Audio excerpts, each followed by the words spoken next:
ಎಲ್ಲರಿಗೂ ನಮಸ್ಕಾರ, ಶುಭ ಮುಂಜಾನೆ. ಇವತ್ತು ತುಂಬಾ ಜನ ವಿಟಮಿನ್ B12 ಬಗ್ಗೆ ಕೇಳಿದ್ರಿ.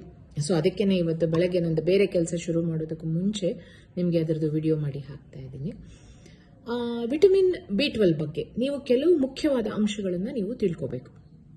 ಮೊದಲನೇದು, ನಮಗೆ ವಯಸ್ಸಾಗ್ತಿದ್ದ ಹಾಗೇನೆ ವಿಟಮಿನ್ B12 ಅವಶ್ಯಕತೆ ತುಂಬಾ ಇರುತ್ತೆ. ಎರಡನೇ ಅಂಶ, ನಮಗೆ ವಯಸ್ಸಾಗುತ್ತಿದ್ದ ಹಾಗೇನೆ ವಿಟಮಿನ್ B12 ಅಬ್ಸಾರ್ಬ್ ಮಾಡ್ಕೊಳ್ಳೋ ಕೆಪಾಸಿಟಿ, ಹೀರ್ಕೊಳ್ಳುವಂತಹ ಒಂದು ಕಾರ್ಯಕ್ಷಮತೆ ದೇಹದಲ್ಲಿ ಕಡಿಮೆ ಆಗಿರುತ್ತೆ.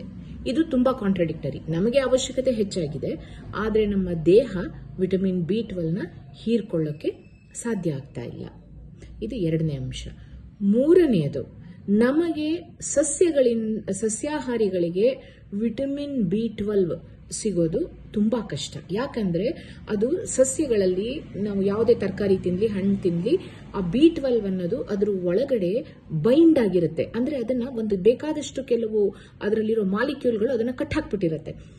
ಈ ಬಂಧನವನ್ನ ಒಡೆದು ಬಿಡಿಸಿ B12 ಹೀರ್ಕೊಳ್ಳೋ ಅಂತ ಕಾರ್ಯಕ್ಷಮತೆ ದೇಹಕ್ಕೆ ತುಂಬಾ ಕಡಿಮೆ ಇರುತ್ತೆ. ಅದು ನಾವು ವಯಸ್ಸಾದ ಹಾಗೆ ಇನ್ನೂ ಕಮ್ಮಿ ಆಗ್ತಾ ಹೋಗುತ್ತೆ. ಇದು ಮೂರನೆಯದು ಅಂಶ. ನಾಲ್ಕನೆಯದು, ಮಾಂಸಾಹಾರಿಗಳಿಗೆ ತುಂಬಾ ಸುಲಭವಾಗಿ ರೆಡಿಮೇಡ್ B12 ಸಿಗುತ್ತೆ. ಯಾಕಂದ್ರೆ ಪ್ರಾಣಿಗಳ ಮಾಂಸಖಂಡಗಳಲ್ಲಾಯ್ತು, ಲಿವರ್ ಅಲ್ಲಾಯ್ತು, B12 ಯಾವಾಗ್ಲೂ ಸ್ಟೋರ್ ಆಗಿರುತ್ತೆ. ಅವರು ಅದನ್ನು ಯಾವಾಗ ತಿಂತಾರೆ ಅವರಿಗೆ B12 ಸಿಗುತ್ತೆ.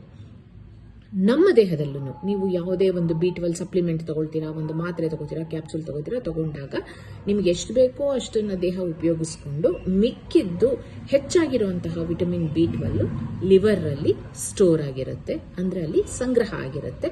ನಮಗೆ ಯಾವಾಗ ದೇಹಕ್ಕೆ B12 ಕಡಿಮೆ ಅನ್ಸುತ್ತಪ್ಪ, ಆವಾಗ ಅದು ಲಿವರ್ ಇಂದ ತಗೊಳುತ್ತೆ. ಸುಮಾರು 2 ರಿಂದ 5 ವರ್ಷದವರೆಗೆ B12 ಅದರಲ್ಲಿ ಲಿವರ್ ಅಲ್ಲಿ ಸಂಗ್ರಹವಾಗಿರುತ್ತೆ. ಇದು 4ನೇ ಪಾಯಿಂಟ್. 5ನೇದು, ನೀವು ಯಾವುದೇ ಒಂದು ವಿಟಮಿನ್ B12 ನಮ್ಮ ದೇಹದೊಳಗಡೆ ಹೀರ್ಕೋಬೇಕಂದ್ರೆ ಅದಕ್ಕೆ ಹೊಟ್ಟೆಯ ಆಸಿಡ್ನ ಅವಶ್ಯಕತೆ ಇರುತ್ತೆ. ನೀವು ಅಸಿಡಿಟಿಗಾದ್ರಾಯ್ತು, ಹೊಟ್ಟೆ ಹುಣ್ಣಗಾಯ್ತು, ನೀವು ಯಾವುದಾದ್ರೂ ಈ ಆಂಟಾಸಿಡ್, ರ್ಯಾಂಟ್ಯಾಕು ಆ ಥರ ಈ ಹೊಟ್ಟೆಯಲ್ಲಿ ಬರುವಂತಹ ಆಸಿಡ್ ಅನ್ನ ಕಂಟ್ರೋಲ್ ಮಾಡುವಂತಹ ಔಷಧಿಗಳು ನೀವೇನಾದ್ರು ತಗೋತಾ ಇದ್ರೆ ನಿಮ್ಮ ದೇಹಕ್ಕೆ B12 ಅಬ್ಸಾರ್ಪ್ಷನ್ ಆಗಲ್ಲ, ಅಥವಾ ನಿಮ್ಮ ದೇಹದ ಇದು ಆಹಾರದಿಂದ ನಿಮ್ಮ ದೇಹ B12 ಹೀರ್ಕೊಳ್ಳೋದಕ್ಕೆ ಸಾಧ್ಯ ಆಗೋದಿಲ್ಲ. ಇದು ಇನ್ನೊಂದು ಪಾಯಿಂಟ್.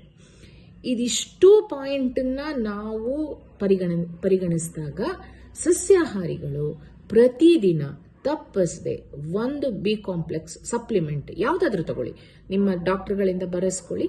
B ಕಾಂಪ್ಲೆಕ್ಸ್ ಸಪ್ಲಿಮೆಂಟ್ ದಯವಿಟ್ಟು ತಗೊಳ್ಳಿ. ಅದರ ಅವಶ್ಯಕತೆ ನಿಮಗೆ ತುಂಬಾ ಇರುತ್ತೆ. ನಾ ಬರೀ ಆಹಾರದಿಂದ B ಕಾಂಪ್ಲೆಕ್ಸ್ ತಗೊಳ್ತೀನಿ ಅಂತ ಅನ್ನುವಂತಹ ಒಂದು ವ್ಯಾಮೋಹಕ್ಕೆ ಬೀಳಬೇಡಿ. ಇದು 3ನೇ ಪಾಯಿಂಟ್.